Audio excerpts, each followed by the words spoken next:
படிப்பகத்தில் தந்தை பெரியார் 147வது பிறந்த நாளை முன்னிட்டு யூடியூப் குழுவினர் சார்பில் பிரியாணி பப்ஸ் விருத்து வைக்கப்பட்டது. இதை ஏராளமானோர் உண்டு ரசித்தனர். கோவையைச் சேர்ந்த கரப்பான் பூச்சி என்ற யூடியூப் குழுவினர் ஆண்டுதோறும் பெரியார் பிறந்த நாளில் மாட்டு இறைச்சி பிரியாணி வழங்குவதை வழக்கமாக வைத்திருக்கின்றனர். இதன் ஒரு பகுதியாக இந்த ஆண்டும் கோவை காந்திபுரம் பெரியார் படிப்பகத்தில் பெரியாரின் 147வது பிறந்த நாளை முன்னிட்டு பிரியாணி வழங்கும் நிகழ்ச்சி நடைபெற்றது. தந்தை பெரியார் திராவிடர் கழக பொதுச் செயலாளர் கு. ராமகிருஷ்ணன் பிரியாணி விருந்தினை துவக்கி வைத்து பொதுமக்களுக்கு பிரியாணி வழங்கினார்.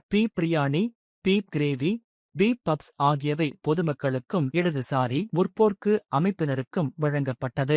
இந்த வகை உணவுகளை ஏராளமான பொதுமக்கள் உண்டு ரசித்தனர். உணவில் பாகுபாடு காட்டக்கூடாது என்பதற்காக பிரியாணி வழங்கும் நிகழ்ச்சி ஆண்டுதோறும் நடத்தப்பட்டு வருவதாகவும், பிற உணவு வகைகளைப் போலவே இந்த உணவும் அனைவராலும் ஏற்றுக்கொள்ளக்கூடிய உணவு என்பதை உணர்த்த பெரியார் பிறந்த நாள் விழா கொண்டாட்டமாக இதை ஆண்டுதோறும் நடத்தி வருவதாக நிகழ்ச்சி ஏற்பாட்டாளர்கள் தெரிவித்தனர்.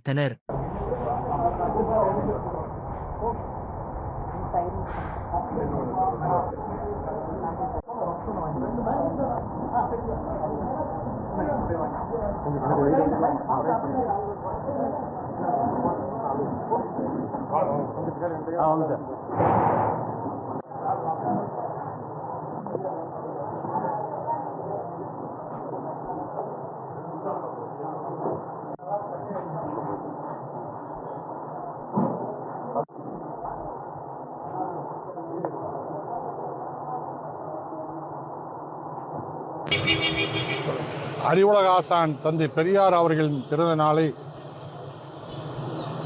திராவிட மாடல் அரசு தமிழக முதல்வர் சமூக நீதி நாளாக அறிவித்ததையொட்டி இன்று பெரியார் பிறந்த நாளை சமூக நீதி நாளாக கொண்டாடி கொண்டிருக்கின்றோம். பெரியார் ஒரு மனிதநேயர். எந்த ஏற்றத்தாழ்வும், உணவு, உடை, ஆண் பெண் என்ற பேதம், சாதி எந்த குறிப்பீடும் இல்லாமல் மனிதன் சுதந்திரமாக வாழ வேண்டும் என்ற சிந்தனையை பரப்பியவர். அதன் அடிப்படையில் தமிழ்நாட்டில் இன்றைக்கு பெரியாரை போற்றுகின்ற இந்த நாளில் சமூக நீதி நாளாக கொண்டாடுகிறோம். அந்த சமூக நீதி நாளில் நாங்கள் உணவிலும் மதம் நுழையக்கூடாது, உணவும் மனித உரிமைக்கு உட்பட்டது என்ற தன்மையில் இன்றைக்கு மாட்டுக்கறி விருந்தோடு மக்களுக்கு கொடுத்து இந்த நாளை கொண்டாடி கொண்டிருக்கின்றோம்.